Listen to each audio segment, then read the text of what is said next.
Step in, steal by Dort. Dort's going to try to do it himself. He missed it. Kept alive by Brown. Gilgeous-Alexander! What happens when a young, hungry team faces the defending champions just days after a crushing loss and responds with one of the most complete playoff performances we've seen in years? That's exactly what the Oklahoma City Thunder did in Game 2.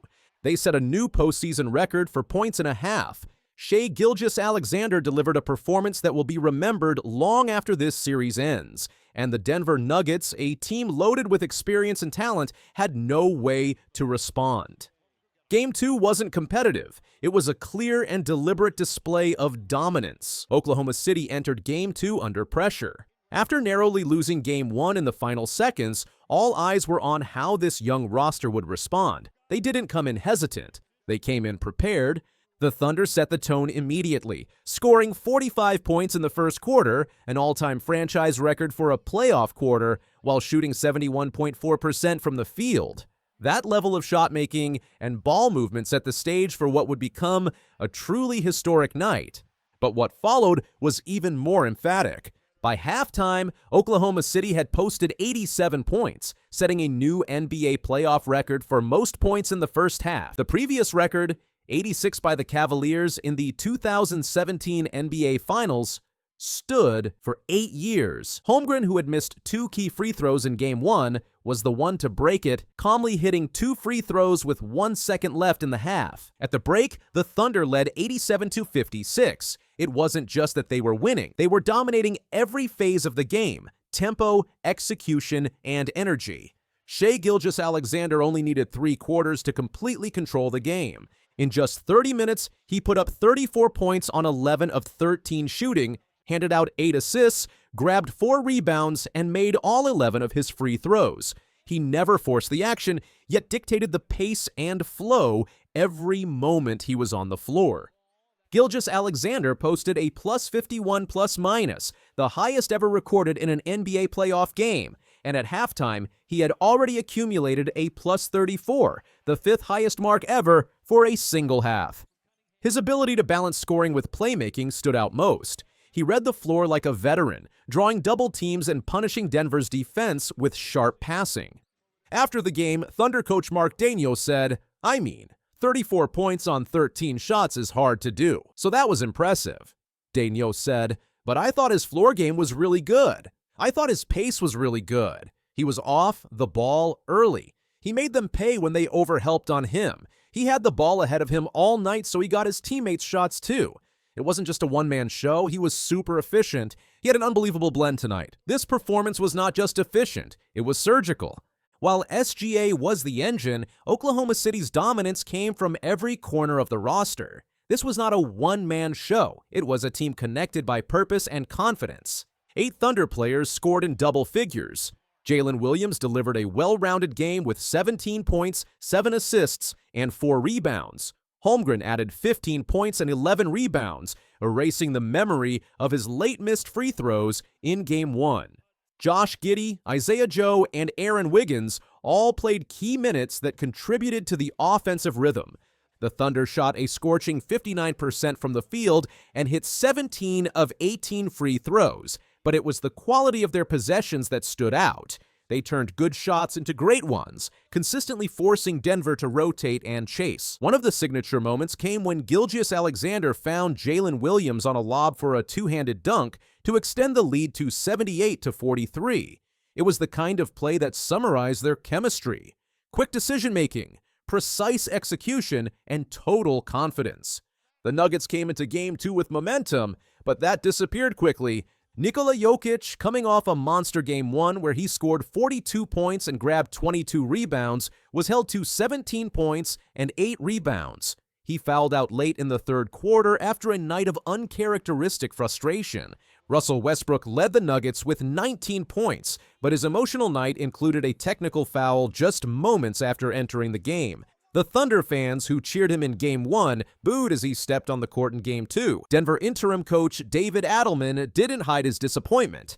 "We got punked. We didn't play well enough," Adelman admitted post-game. "They came out with right intensity, and we didn't," he said bluntly. The Nuggets were disjointed. Their offensive possessions lacked structure, and defensively, they struggled to contain the Thunder's spacing and ball movement. At one point, the deficit ballooned to 49 points, the largest of the game. With the series tied 1-1, the spotlight shifts to Game 3 in Denver. And while the Nuggets will have home court advantage, Oklahoma City now has something even more valuable: momentum and belief. Game 2 wasn't just a victory.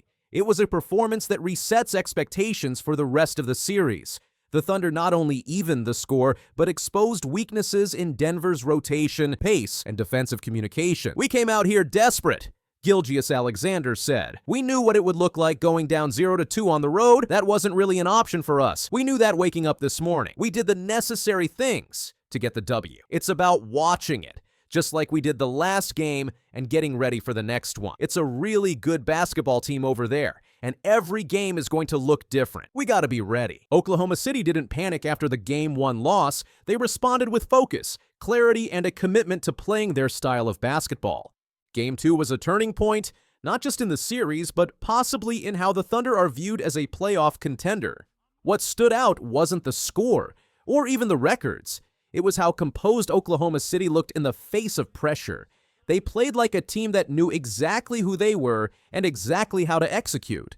And Shai Gilgeous-Alexander, he didn't just lead, he elevated everyone around him. There's a long way to go in this series, but after a game like that, one thing is clear: the Thunder are no longer just a promising young team.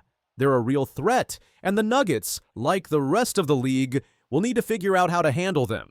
Game 3 tips off in Denver. The stakes just got higher. That's one thing eBay talked about, this making the Warriors pay when they double team Jalen Green. Oh man, it's a foul. Dylan Brooks. Curry is tripped again. And Fred VanVleet humiliated the Warriors when it mattered most, and the Warriors never saw it coming.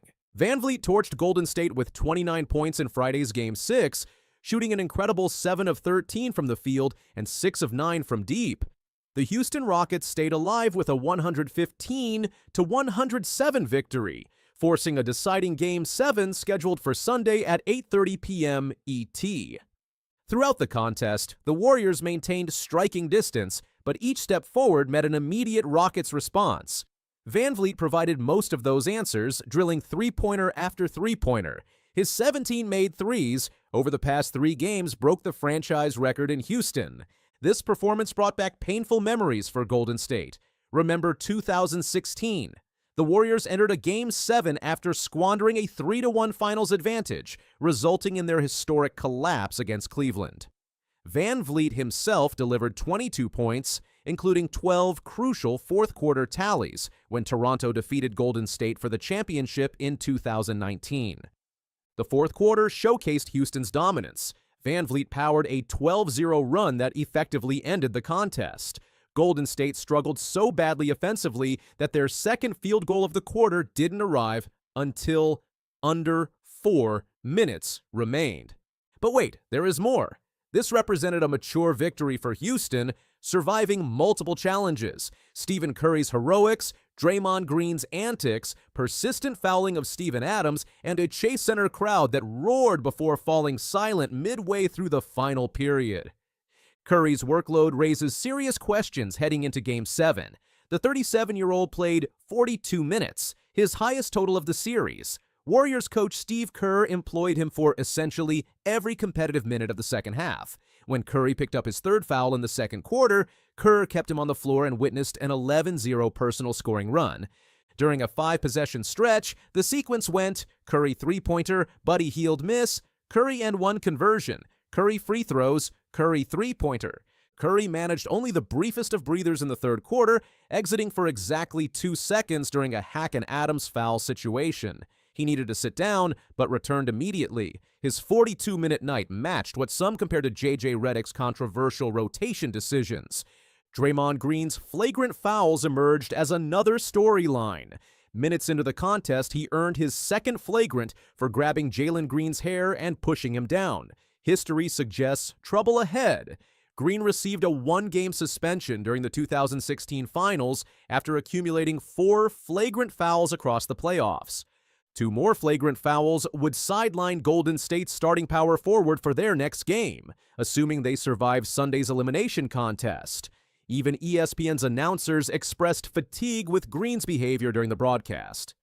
Meanwhile, the Eastern Conference saw its drama.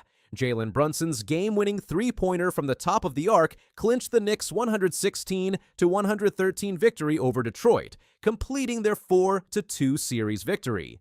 New York now faces defending champion Boston in the semifinals, a team that dominated them 4-0 during the regular season with a combined 65-point margin. The Celtics present New York's toughest test of the Tom Thibodeau era. Boston finished with 61 wins, ranking top 5 in both offense and defense, while entering as heavy favorites. The Knicks struggled against them all season, rarely finding offensive rhythm while allowing easy scoring opportunities.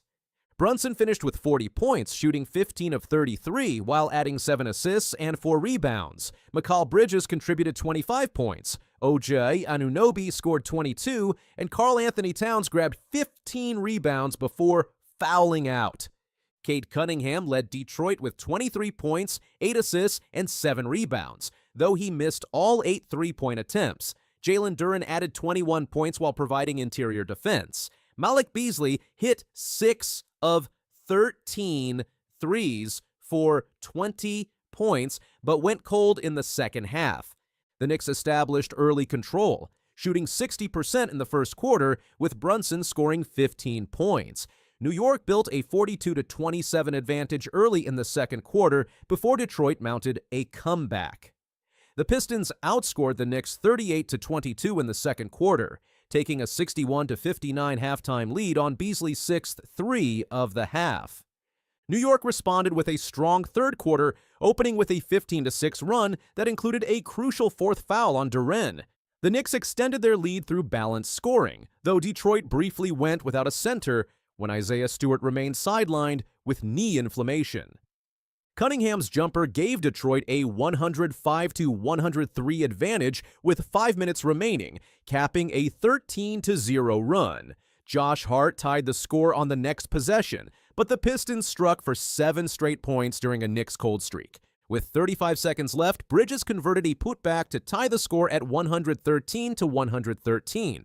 Cunningham missed a potential go-ahead layup, Hart secured the rebound, and Brunson sealed the victory by shaking free from Auser Thompson for the game winner. He's at his best when his best is needed, Knicks coach Tom Thibodeau said of Brunson's performance. The Knicks now prepare for a different beast in Boston. The Celtics' approach will likely feature a wing defender on Karl Anthony Towns, allowing their center to hover off Josh Hart. This strategy creates favorable matchups that New York must exploit through early post-ups and cross screens. Playoff Brunson remains virtually unstoppable. He'll target preferred matchups against Boston's bigs, Kristaps Porzingis and Al Horford, or defensive wings, Derek White and Jaylen Brown, seeking strength and speed advantages respectively. New York needs aggressive involvement from wings Mikal Bridges and OG Anunoby against smaller Boston guards. Miles McBride requires a bounce-back performance after struggling through injuries during a disappointing first round. Defensively, the Knicks anticipate targeting Brunson and Towns on every possession, Detroit's blueprint throughout their series. Drop coverage becomes nearly impossible against Boston's elite downhill scorers and Porzingis's pick-and-pop threes. Switching defense appears most viable for disrupting Boston's rhythm. New York employed this strategy in their final 2 regular season meetings with mixed success. If Jason Tatum prefers isolating against Brunson and Towns after screens, perhaps that's preferable to facing Boston's relentless passing machine. The accumulated smaller details will determine the outcome. Boston rarely turns the ball over, defends aggressively, controls the defensive glass, and generates efficient looks even during off-shooting nights. New York needs championship-level poise to counter these advantages through limiting turnovers, dominating both backboards, and forcing Boston away from preferred shots. The Knicks possess the necessary talent, toughness, and most importantly, Brunson. However, their first-round struggles exposed concerning vulnerabilities.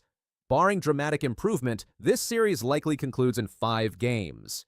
Meanwhile, Sunday's Warriors-Rockets Game 7 looms as must-watch television. Can Golden State overcome its Game 6 collapse? Will Van Vliet continue his scorching playoff run? Does Curry have anything left after his heavy workload? The The stakes couldn't be higher for both franchises. One team advances to face the Jazz or Suns. The other heads home, wondering what might have been. Edwards against Doncic, gets into the paint, a little sidestep. Jump for good, bounces around and drops through. Hard screen set by James. Reeves pass, DiVincenzo all over the place. Another deflection and steal. Conley, Alexander Walker puts it in. The Los Angeles Lakers are on the edge of playoff elimination, down 3-1 in their first-round series against the Minnesota Timberwolves. Their 2024-225 NBA playoff hopes hang by the thinnest of threads. Most teams in this position would be dejected, shoulders slumped, answering post-game questions with the enthusiasm of men walking to the gallows. But not Luka Doncic. The Lakers superstar shocked reporters with his response when asked about the team's dire situation. Instead of doom and gloom, Doncic fired off a statement that has basketball fans everywhere doing a double take. It's a fun challenge. Fun challenge. Those aren't typically words associated with facing elimination after blowing a double-digit fourth-quarter lead in a must-win game. But that's exactly the mentality Doncic is bringing to what could be the Lakers' final stand of the season. The devastating 116-113 loss in Game 4 has put the Lakers in this precarious position. They were in control for much of the game, building a lead that reached 12 points at its peak and entered the fourth quarter up by 10. But then, everything unraveled. The Timberwolves outscored the Lakers 32-19 in the final frame as the Lakers' offense ground to a halt. Fatigue may have been a factor. Coach J.J. Redick made 0 substitutions in the entire second half. Doncic, LeBron James, Austin Reeves, Dorian Finney-Smith, and Rui Hachimura played all 24 minutes after halftime. Doncic put up monster numbers despite the loss, a team-high 38 points on 13 of 28 shooting, plus 1 rebound, 2 assists, 1 steal, and 1 block in 46 minutes of action. LeBron added 27 points, 12 rebounds, and 8 assists, while Rui Hachimura contributed 23 points and Austin Reeves chipped in 17, including a potential game-tying three-pointer at the buzzer that rimmed out. The Lakers actually shot well as a team, hitting 45.0% from the field and 40.4% from beyond the arc. But Minnesota dominated the paint, outscoring Los Angeles by a decisive 18 points inside. As if the collapse wasn't painful enough, the NBA's last 2-minute report confirmed what the Lakers already knew. Officials missed a critical call that could have changed the outcome. With 35.4 seconds remaining, and the Lakers trailing by just 1 point at 114-113, Timberwolves forward Jaden McDaniels tripped Doncic near half court. No whistle. The NBA's report was clear. It read, McDaniels steps forward into Doncic's path, initiating illegal foot contact that causes him to lose his balance. Doncic was more direct in his assessment. Had officials made the correct call, Doncic would have gone to the free throw line with a chance to tie or take the lead. Instead, the Lakers had to burn a timeout to avoid an 8-second violation. On the ensuing inbounds play, Minnesota stole LeBron James's pass, and Anthony Edwards made 2 free throws to extend the lead to 116-113. That wasn't the only controversial call. LeBron believed he stripped Edwards cleanly on a crucial late play. That play happens all the time. Hand is part of the ball. That's what they say. I feel like the hand was a part of that ball. All the time, hand is part of the ball. That's what they say. And, I feel like the hand was a part of that ball. I was able to get his hand on top of the ball stripped down and out on him. So I've seen that play over and over before, but it is what it is. The NBA disagreed, determining James hit Edwards on the wrist, a foul by the rulebook. In the face of elimination and controversial officiating, Doncic's full comments revealed an unexpected mindset. Holding on to win this game when you led it for much of the game, including late, and then losing and being down 3-1 as you go home. How do you process that as an individual and as a team? It's definitely disappointing, but nothing has lost. No, we haven't lost nothing yet. It's first win, 4 wins, and we just gotta still believe. He then expanded on his fun challenge statement. Stepping forward into that challenge. Yeah, it's a fun challenge, and we should have extra motivation, to win these next 3 games. It's going to be very hard. Every possession is going to matter, We got to go 100% no matter what. This optimism is even more remarkable considering Doncic wasn't at full strength during the series' early games. He battled a stomach virus that visibly affected his energy and stamina in Game 3. Though he recovered enough to play in Game 4, reports indicated he still wasn't at peak condition.